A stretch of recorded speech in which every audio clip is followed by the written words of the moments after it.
This is Talking My Walking, and I am Rodrigo Ribeiro. Today I'm going to talk about time. Time is life, and how we spend our time. I mean, how, with whom, doing what matters a lot. Um, Agency. I use this word a lot because it matters. And it matters because if we do not have agency, it means that we are always being governed by others. And that's why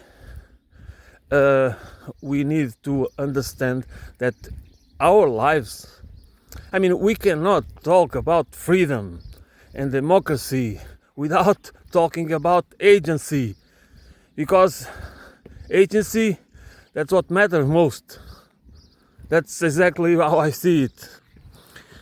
We talk a lot about agency, we talk a lot about democracy, but we have very little agency. And sometimes it's interesting, because that's the connection between agency and time. Time matters, because time, it's how we measure our lives in time units. I said it before and I repeat it again. Therefore, how we use our life, our time, it is important to build agency. And it doesn't matter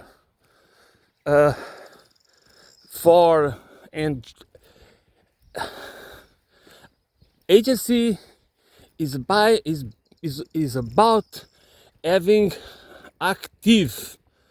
It's about the possibility that we are part of the change. You know, when during the Obama campaign, the open change campaign, that's empty.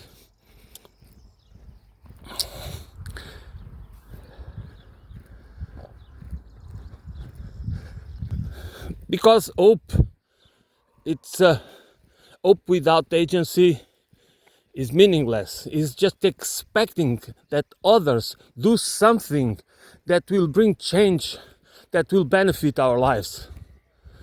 They're always expecting that the do something in order to change the environment.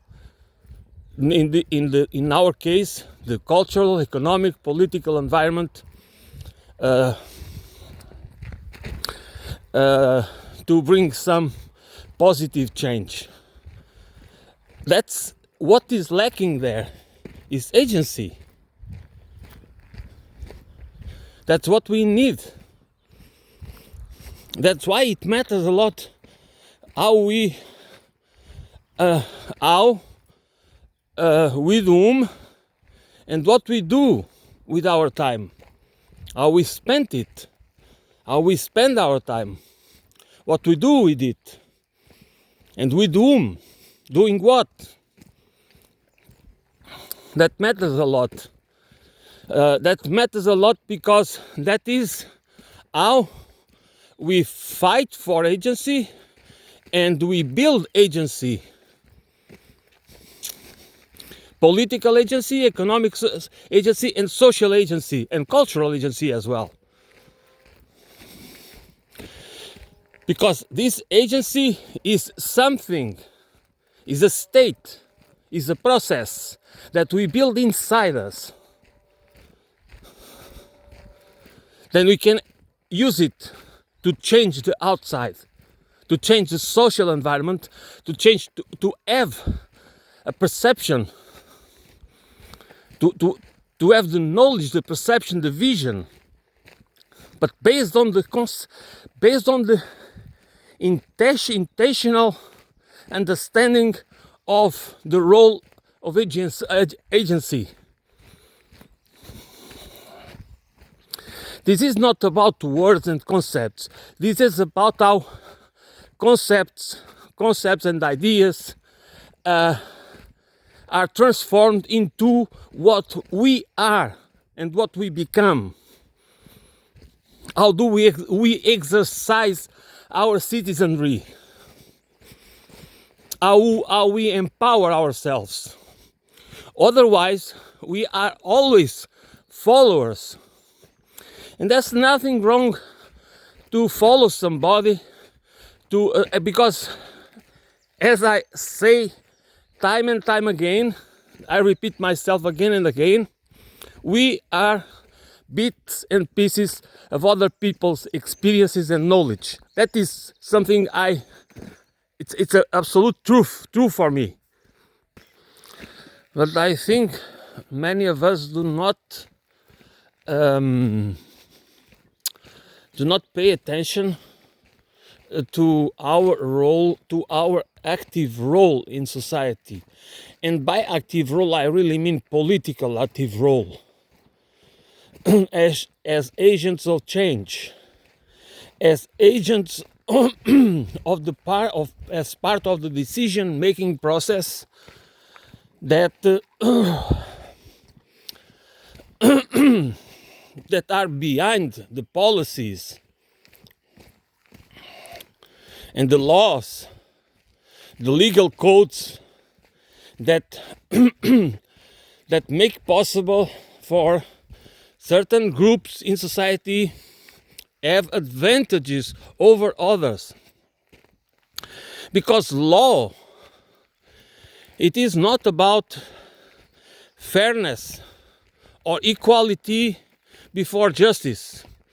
Law is about giving advantages for certain groups, because their groups have already enough wealth and power to influence how the laws are made, how the codes are crafted.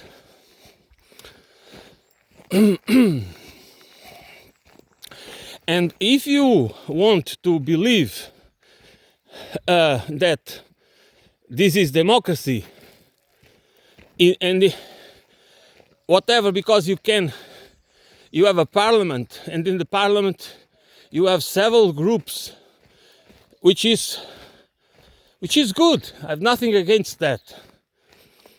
But they do not have, and that's the point, since we are influenced to not vote in certain parties because they are dangerous, because they are a risk for democracy, because their ideology doesn't work, because of this, because of that, we just keep voting alternatively, putting alternative parties that they do not want to make systemic change. Their view of the political reality is just to keep the establishment. This is not about changing anything. It's just about keeping the vested interests that are the ones that usually are paying them they are bought by the vested interests. And that's why we have such a corrupt system that I do not understand even why people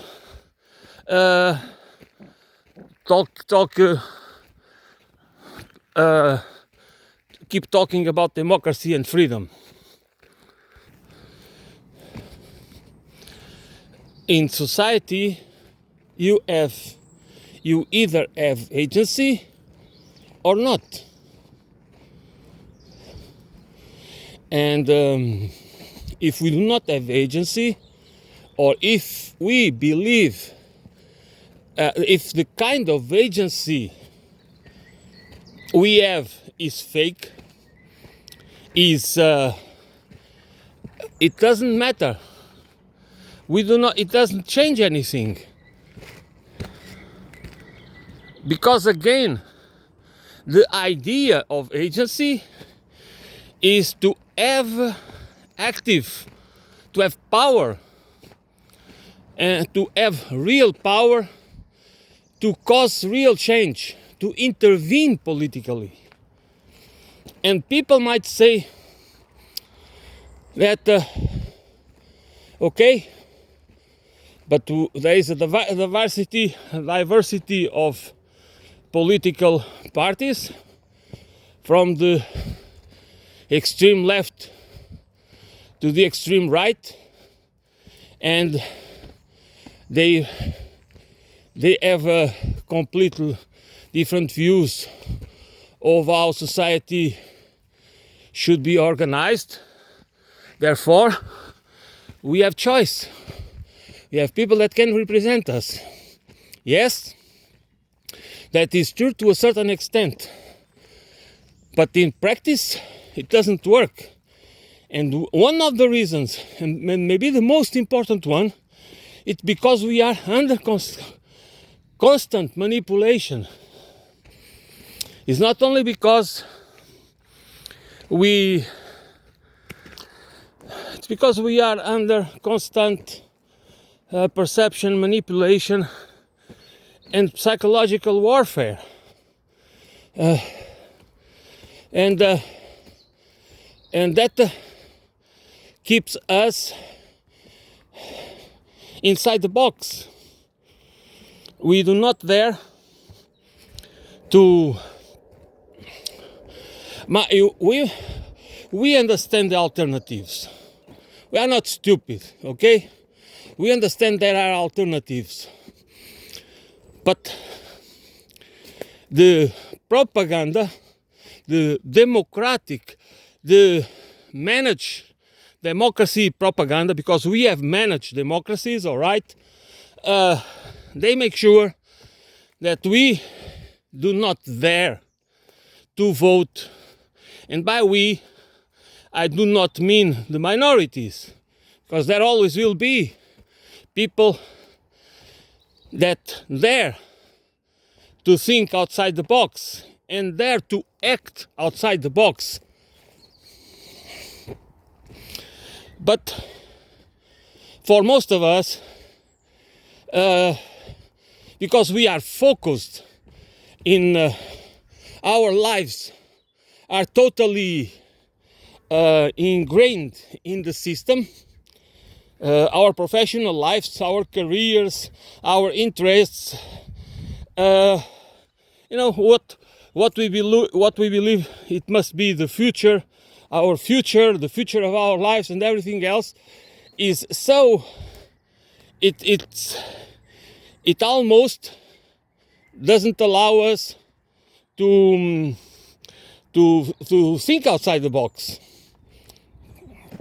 because we are like the fish inside the bowl. This is the environment that is known to us.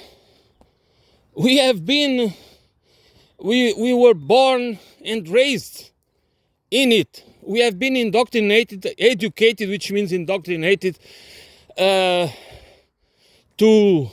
adapt, survive, and thrive in it, or at least to try.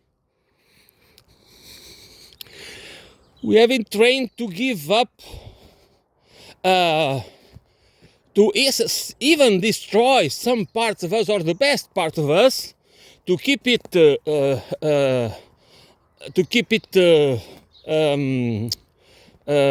repressed, in order to fit in the system, in order to invest, to start to invest as at a young age in a course that's even further than that. They make us, at least in certain countries, that you go into debt, deep into debt, at that young age, that in order that you are going to live in fear forever. And crippled, because that is a way to cripple people, to exactly do the opposite of giving people agency.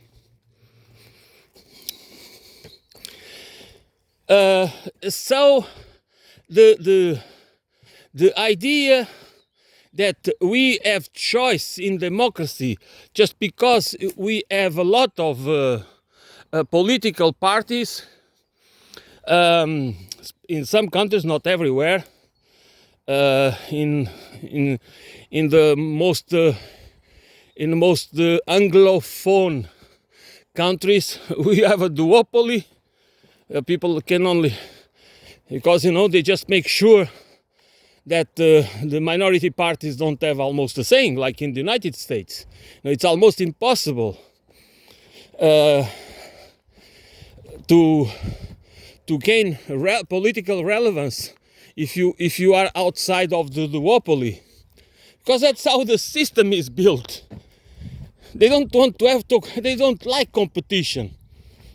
They want to give you the illusion. I mean, when I say you, I say us. The illusion of choice, when it's not choice. There is no choice, because they don't want to have systemic change. They don't want us to think about a different paradigm, civilizational paradigm. And that's true all over the world, because there is one thing the Americans were really extremely successful. They were able to colonize the whole world with the American culture. Wherever you go, the mindless consumerist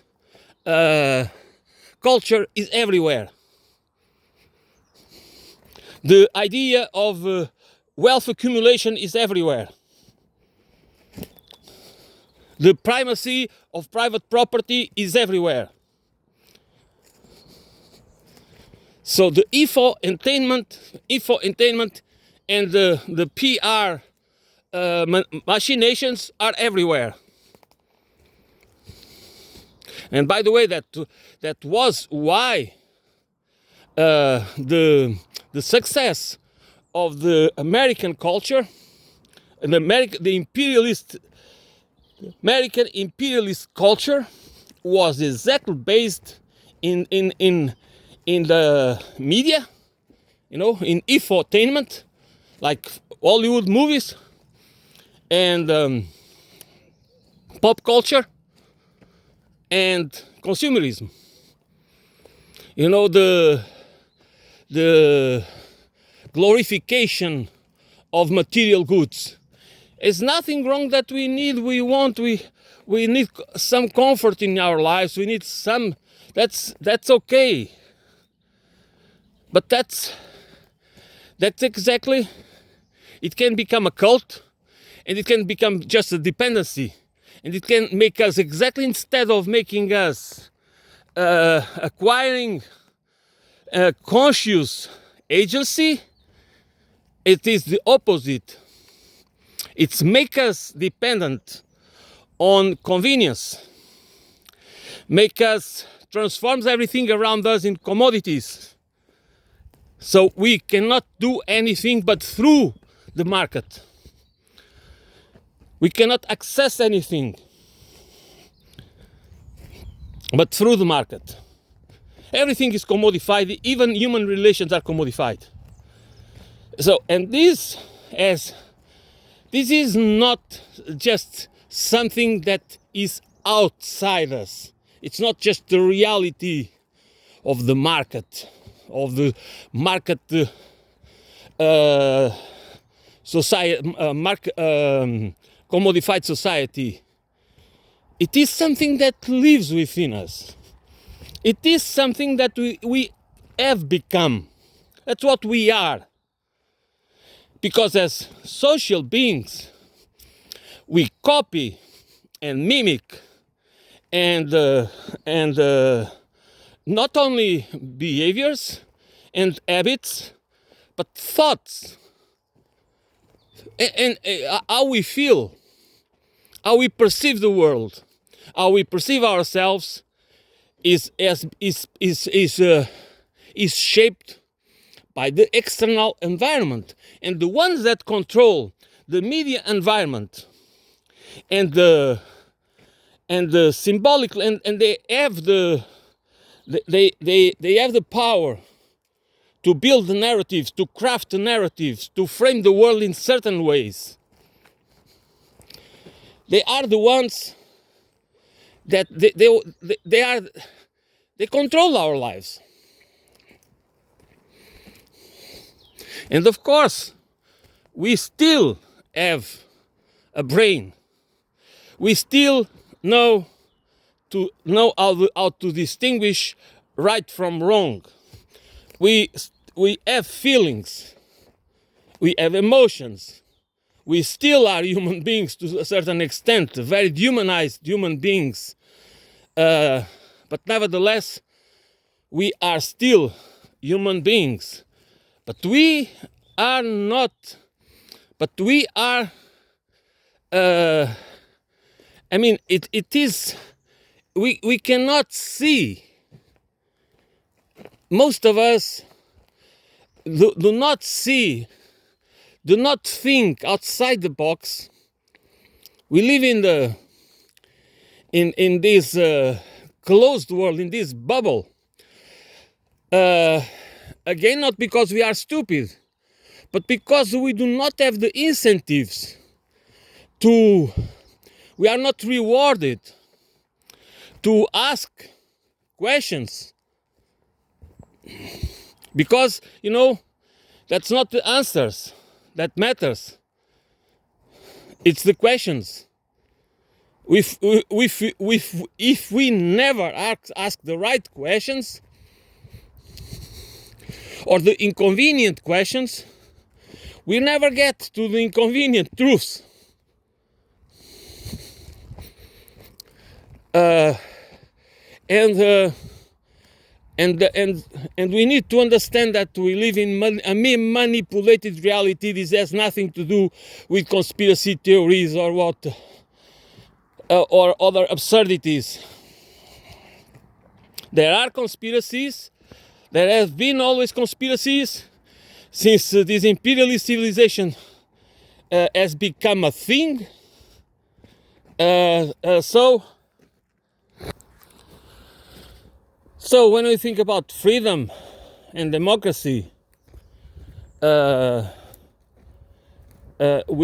need to always ask, and how about agency? How do I really, if we have to ask, if we vote, but the same parties, okay, that's why that the same parties, you like the social political parties, social democrat political parties, the liberal parties, the Christian Democrats, the center left and the center right. Okay, just let make it succinct. If they call this the democratic alternative, they altern one. Okay, so if nothing changes, it's because, and our lives just get worse, and we still and they still talk about the same the values, the so-called rules-based international order, and bringing democracy and freedom everywhere, and demonizing certain countries, that we should be skeptic about that. I mean, they never demonize the countries that align with them. That doesn't matter if they are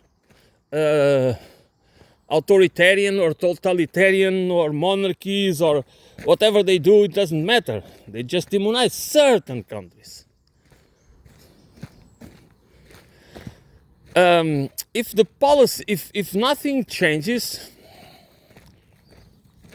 it's because they do not do anything to change, and it's because whatever we vote, we are not changing anything. And since we cannot imagine that, I mean, we now are faced with a different reality, which is the rise of the far right, and even we have to say it. There is the specter of fascism exists. It's not just a speculation. It exists. It is real. And people are, again, falling for it. So, because of what? Because of why? Why don't we understand that the far right is always, it has been always, and fascism is always about defending the rich against the poor. That's exactly what we have.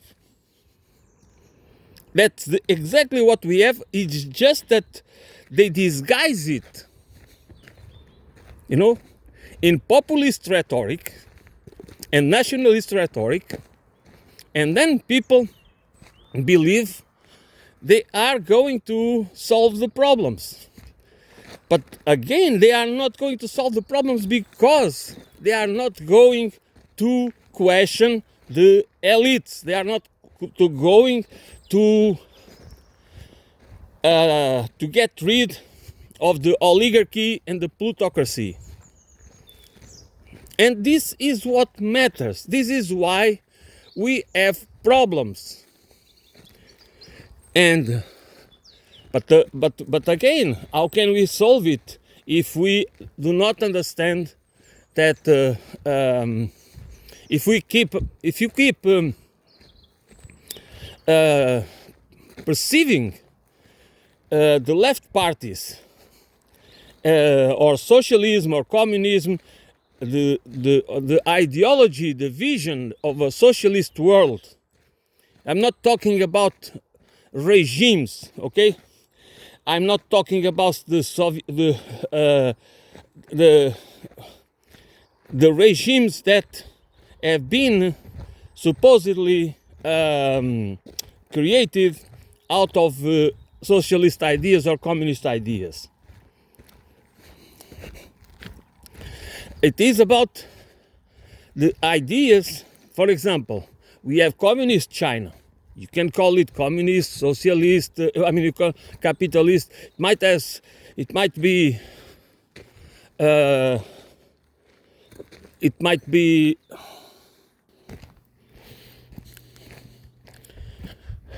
one of the reasons I think we do not have, one of the reasons that we should understand that we lack agency is because we do not dare to think that in the left side, and by left side I mean that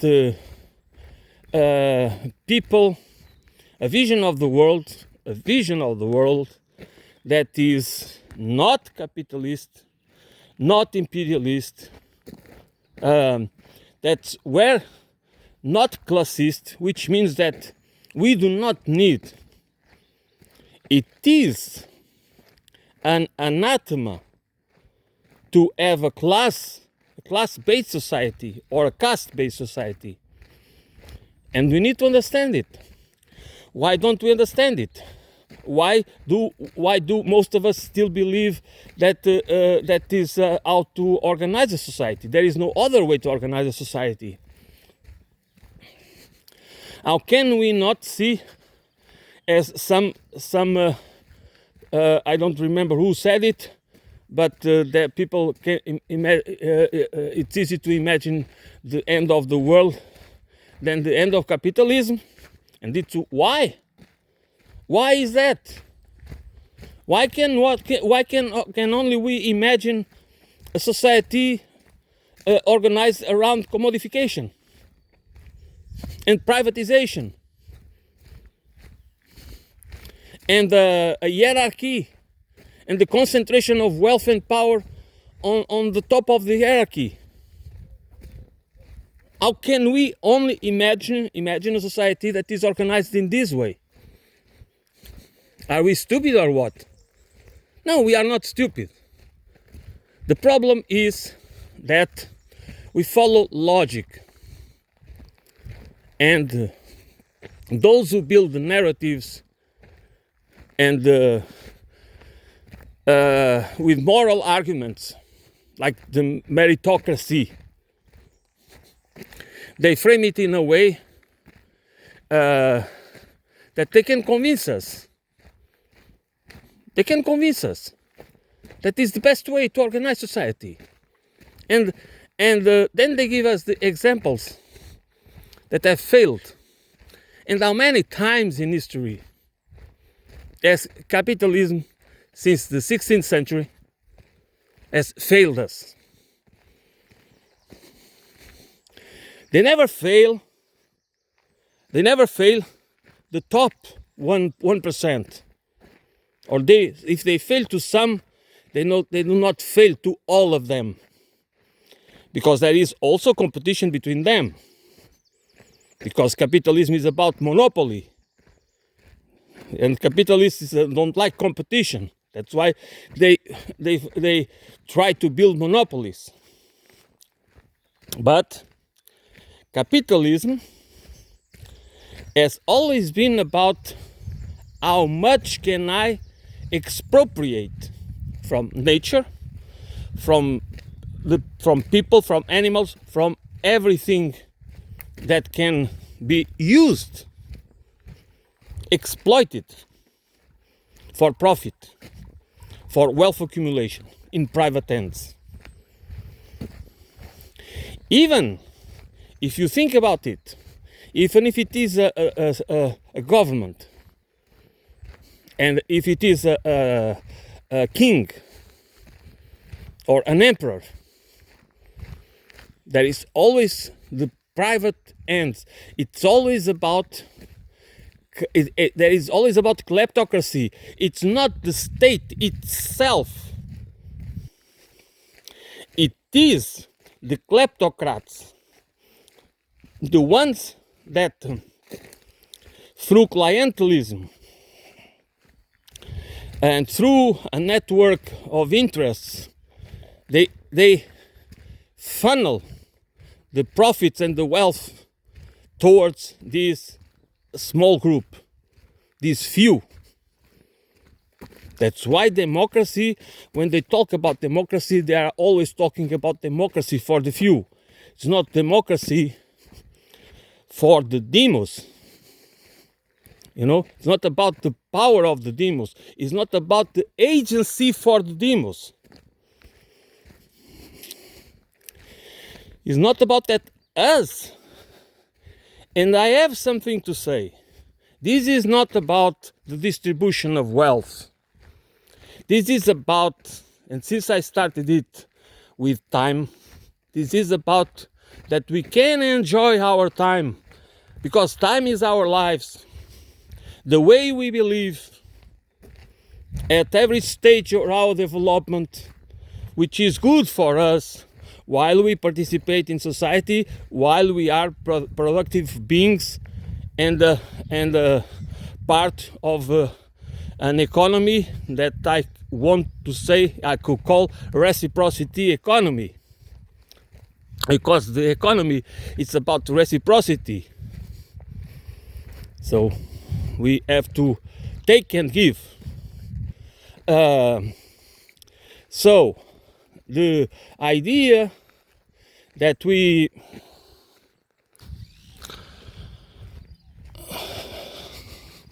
our power comes from the ability to develop conscious agency, so that we train and develop, that should start at school, that we train our critical thinking.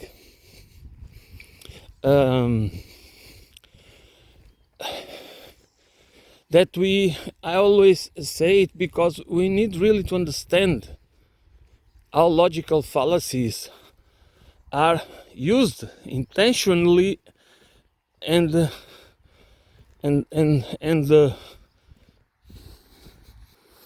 unintentionally to, and how that is important to build the ability to separate the rubbish. We have to. It is the war. I mean, the class war is a real thing, and that class war, it's waged on us in many different levels, to confuse us, to make us have doubts about who we are, what's the origins of our problems. It's about scapegoating. It's about even blaming ourselves for our failures. And many times we are not failures. We are not even failing. I mean, we all make mistakes and bad choices and wrong decisions. That's absolutely normal. But the system, that a class system, is exactly based on inverting, putting the blame on the victims, and this is important, that we understand that we do not allow to feel that instead of blaming ourselves for what are supposed to be perceived as failures, we should understand that our problem is lack of agency.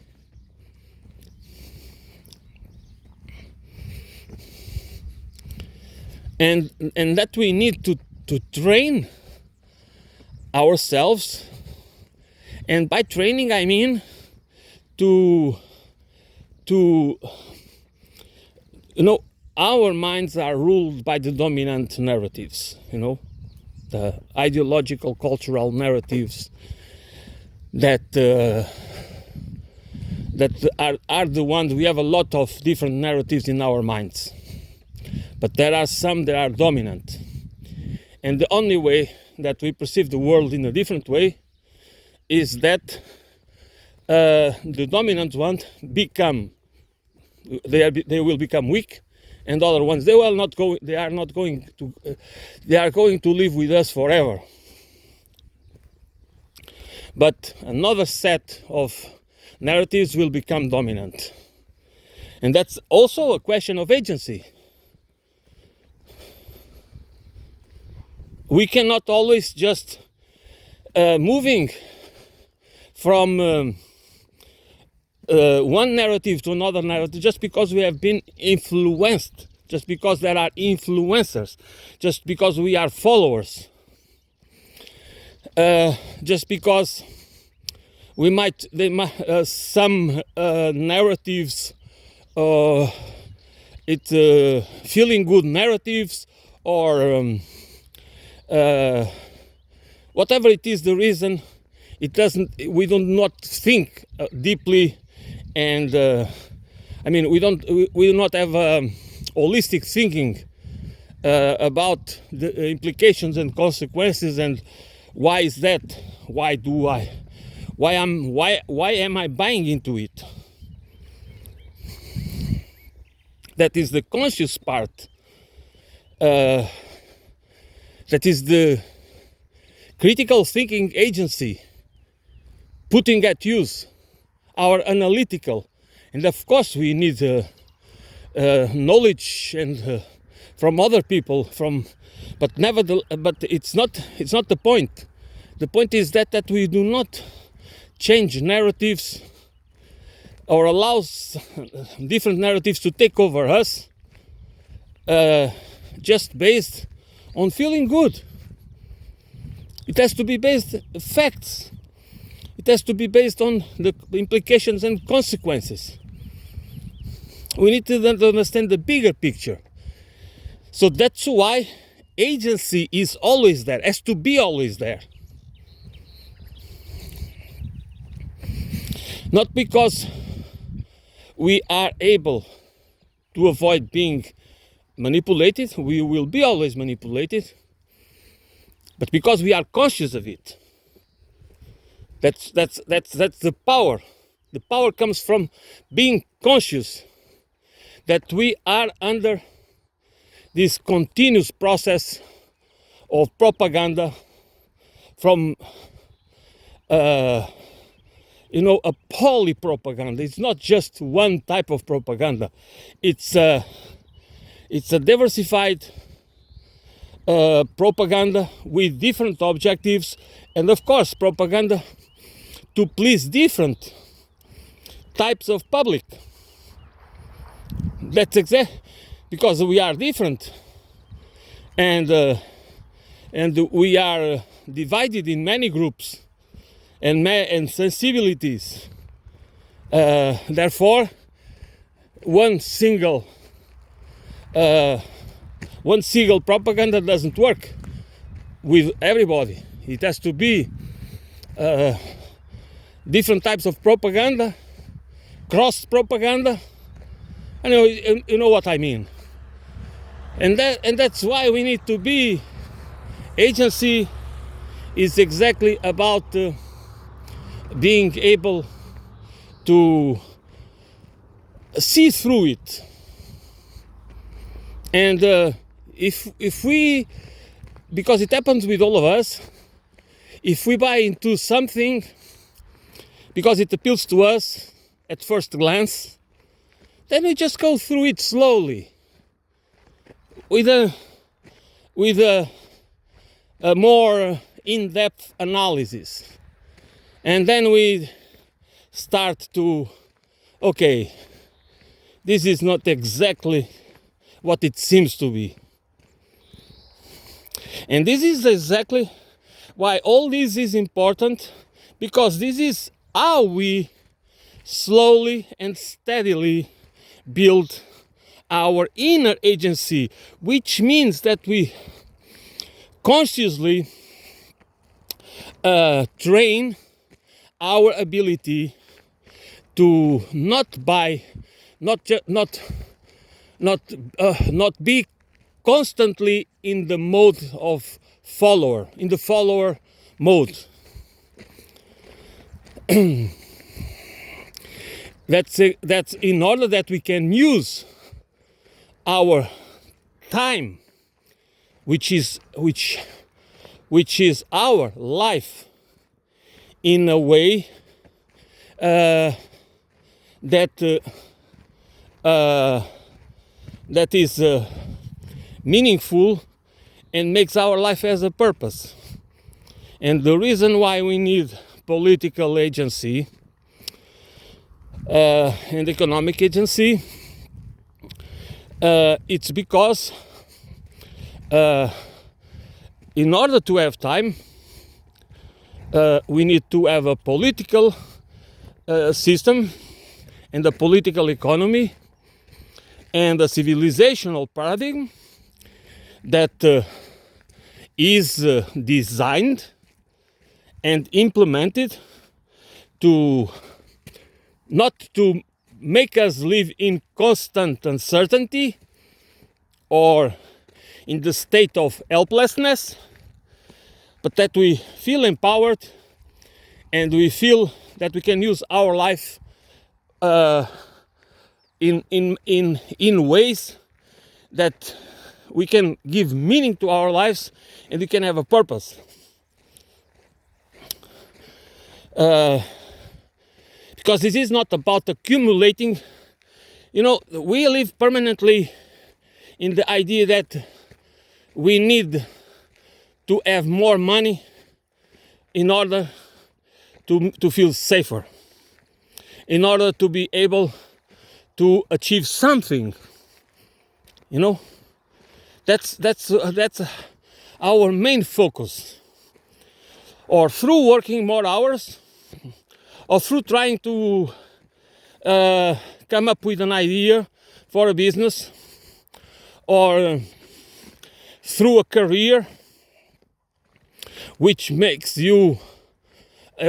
us to invest in that career since a young age, so you cannot focus in anything else but studying in order to become part of probably of the professional managerial class that will allow you or allow us to find a good paying job, you know, and then we can have a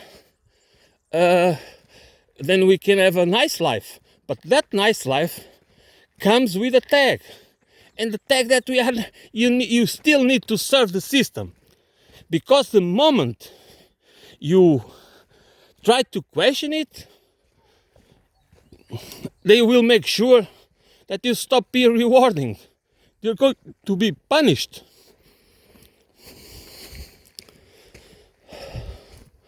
You know?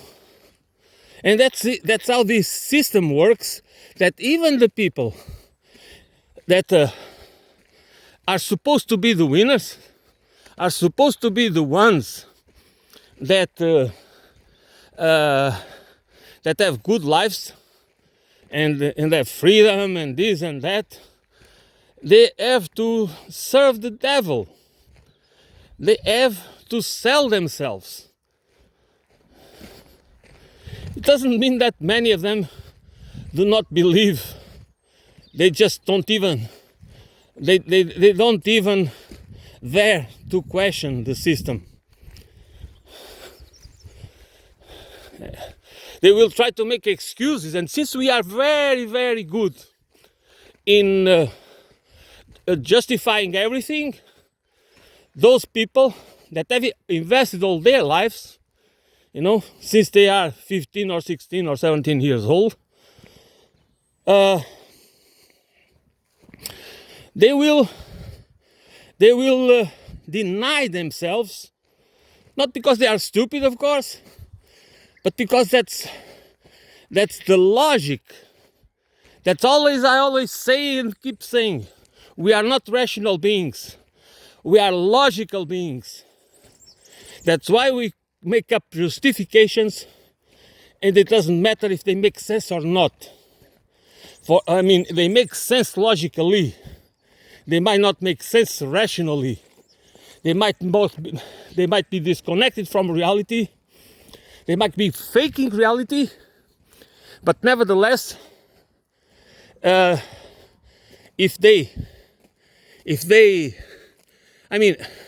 even need to live in permanent, sometimes in permanent cognitive dissonance in order to cope with that reality. But it doesn't matter, because the option is to question, and that is a hard choice, conscious hard choice, because then you are going to put in jeopardy everything, even the well-being of your family, and that is a big thing, of course. So that's how this whole system works. And again, we can do better, we can be smarter, and we deserve, and by we I mean the entire humanity, deserve a better life. And by better life, I truly mean a life with conscious agency, which means that even if we, whatever kind of system we have, we do not delegate all power in other people. We might have people representing us, but we do not cannot give them the power to deceive us, to use us, to take away all our agency, political, economical, social, and cultural. Because the age of the common man, we talk about the Anthropocene, we talk about the Capitalocene, which is the one I prefer because I truly believe that we live in the age of the Capitalocene. I learned that with Jason W. Moore. And it's a true important concept, because if we do not, we need to understand it, to understand our times. But then what do we need? What kind of reality do we need? We need a civilizational paradigm, a ecological, holistic paradigm, civilizational, holistic, ecological, holistic paradigm with a social and political economy to build the age of the common man.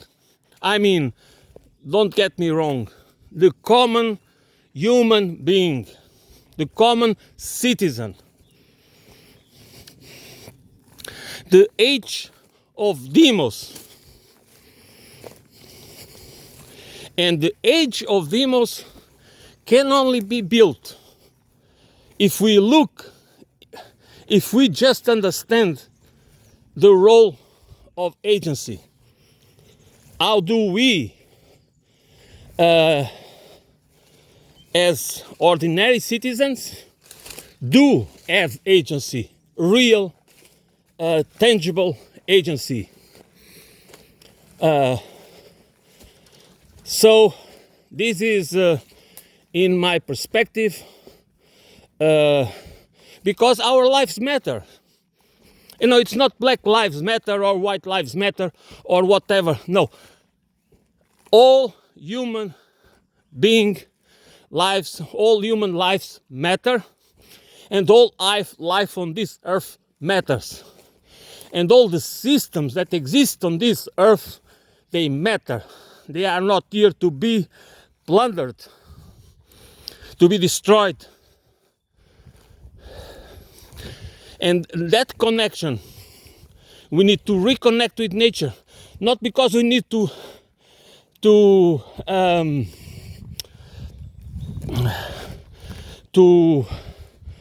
go back to any primitive way of living, which means any pre-civilization, but because we need to transform civilization into an ecological, holistic civilization.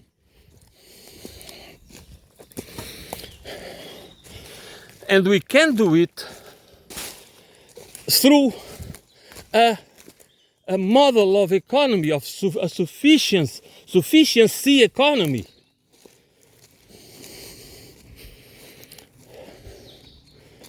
We cannot feel entitled, because agency, you know, how I perceive agency is with responsibility. It's not agency as a way to feel entitled. That's what happens now. the ones that believe that they are superior to you because they belong to a higher class or caste, they believe they are superior. They are entitled to live in better houses, to have servants, to, the people feel really entitled. But that is agency towards people that are exactly like you, while you are protecting a system that doesn't give you agency. Even if you are middle class, you have no agency. You feel entitled to have agency towards people that are exactly like you, but they just belong to a lower class. That's not agency. That is a sense of superiority. That is the notions of superiority and inferiority that we need to fight. Because they do not even allow us to have better lives. It allows us to use others, but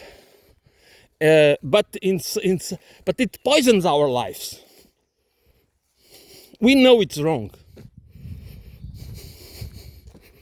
We know it's wrong. Of course, the sociopaths and psychopaths might not feel that way. But that's why we cannot have a society and a civilization run by these people. And they have been the ones that have been able to convince the rest of us of the need to follow them, of the need to give up our agency to allow them to control our lives, to dictate the rules, to dictate even the global governance. That was their intention, to dictate global governance. And we do need to understand this. Because we all can have better lives, and we can also avoid to being controlled by opportunists, by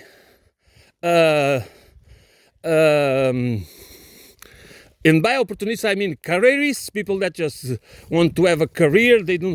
By people that do not care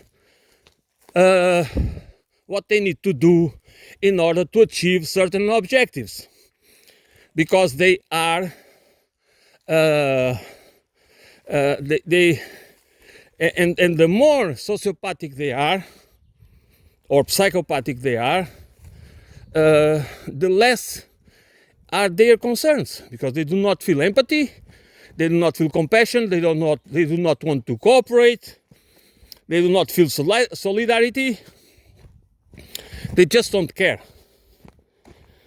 They use us, they dump us, they don't care. If it's humans, animals, rivers, forests, whatever it is, it's about power, and it's about using capital as power. Okay? Accumulating capital, because capital is power. It's for control. And they have agency, of course. And they feel entitled to many things. They believe they belong to a different caste. Not only class, but a really different caste.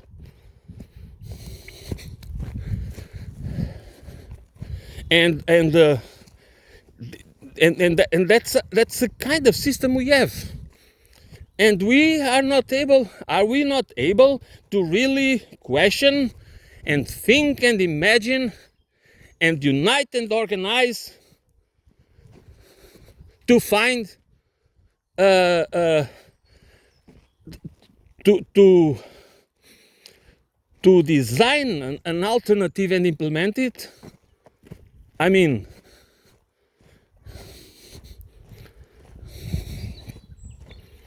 because you know why?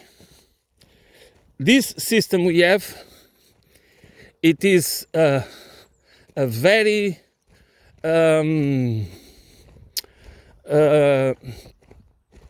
is a very wasteful system, which means that it has to waste a lot of energy and resources to keep it going. Because since it doesn't look like it, but it is a very dysfunctional system, it is not as efficient as you imagine, because we are supposed to believe that this system is efficient, but it is not.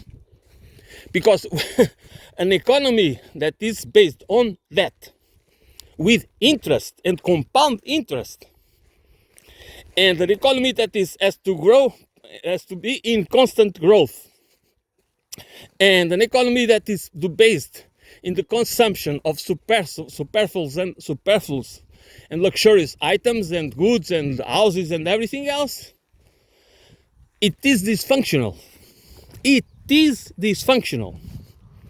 And it needs repression, because inequality, it requires a system that needs to oppress the ones that feel exploited, that feel marginalized, that are treated like animals.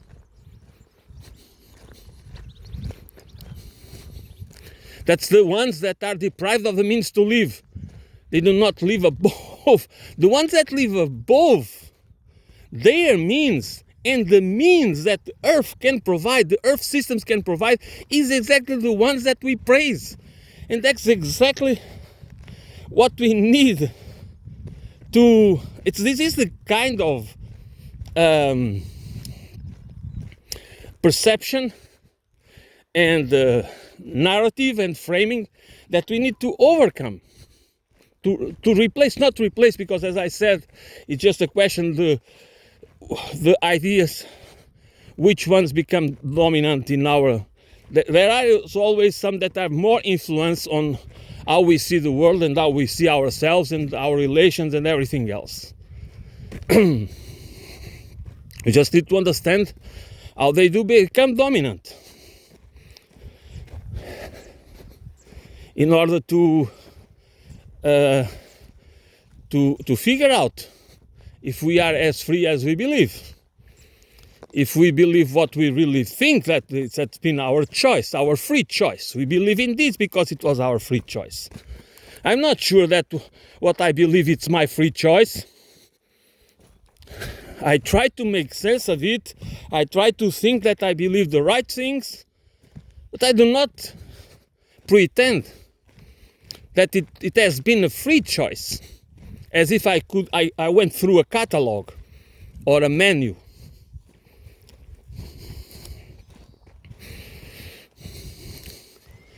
So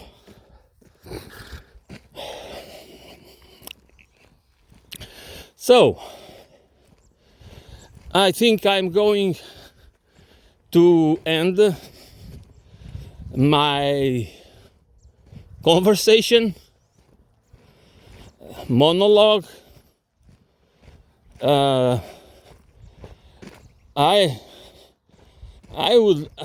It would be nice to talk about those issues with other people. I mean, real people. But unfortunately, and not unfortunately, because actually it is also important to have this. This is a work. What I'm doing is a work that is helpful for me as well. This is also a cathartic work, kind of. Because this makes things clear to me as well. It's a process, because always the understanding, and life is a process. So I do not see things that as static, but as dynamic processes. And this is one of the best times of my day, this lonely walking, and because I can focus and I can free my mind. It's really good. So I can share it. I would like people to pay attention, not to my words, not to give importance to me, but to just give to reflect on some ideas that I try to convey. They are not. This is, as I say, this is a process. So this everything is open for discussion. I know that tomorrow I will correct something I said today or 1 month ago, because that's how it works. This is reality. I'm not talking through ivory tower. I do not pretend to find the truth. I pursue the truth, and I'm focused in understanding justice, because I know that how important it is, and to all of us, and how we need to understand the complex systems that where we live, where we have to survive. This is not a choice. This is a need. We need to understand, because if we do not understand it, we are being used and abused.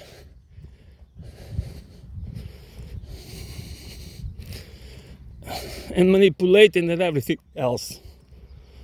So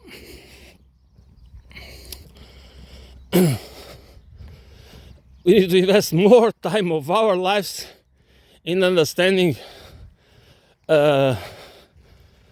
what life is about, and what is the human condition, human nature and human condition. Just to think about it. What's the meaning of life? How can I have a life with purpose? And through agency, not by being a follower, but through agency, political, economical, social, and everything else. Okay, that is the end. Thanks for listening. I will be back soon.